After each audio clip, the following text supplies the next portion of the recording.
भारत की प्राचीन खदानों में एक ऐसा हीरा निकला जिसने राजाओं और साम्राज्यों को चकाचौंध कर दिया। कोहिनूर यानी रोशनी का पहाड़ सिर्फ एक हीरा नहीं बल्कि शक्ति और विवाद का प्रतीक है। आइए इस अनमोल रत्न की कहानी जानें। कोहिनूर की कहानी शुरू होती है 13वीं सदी में भारत की गोलकुंडा खदानों से, जहां दुनिया के सबसे कीमती हीरे मिलते थे। कहा जाता है कि यह हीरा लगभग 793 कैरेट का था, इतना चमकीला कि जैसे तारों की रोशनी समाई हो। पहले यह काकतीय राजवंश के पास था, फिर दिल्ली सल्तनत के पास पहुंचा। हर राजा इसे अपनी शान समझता था। 16वीं सदी में मुगल बादशाह बाबर ने इसे हासिल किया। शाहजहां ने इसे अपने शानदार मोर मुकुट में जड़वाया।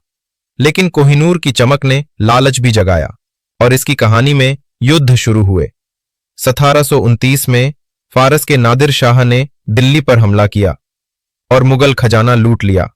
कोहिनूर को देखकर उसने कहा, कोह ई नूर यानी रोशनी का पहाड़।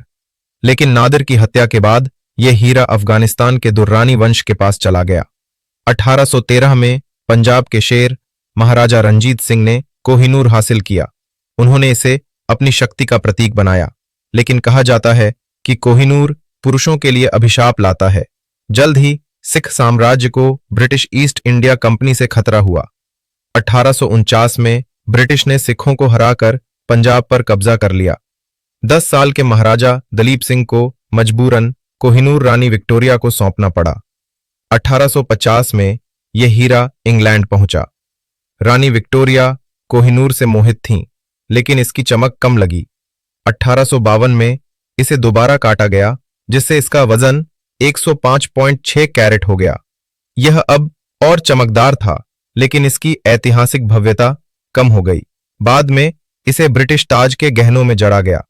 आज कोहिनूर लंदन के टावर में ब्रिटिश ताज के गहनों में चमकता है, लेकिन यह विवाद का केंद्र है। भारत, पाकिस्तान और अफगानिस्तान इसे अपना मानते हैं। भारत का कहना है कि इसे औपनिवेशिक जबरदस्ती से लिया गया। 2015 में भारत में कोर्ट में मामला उठा, लेकिन ब्रिटेन इसे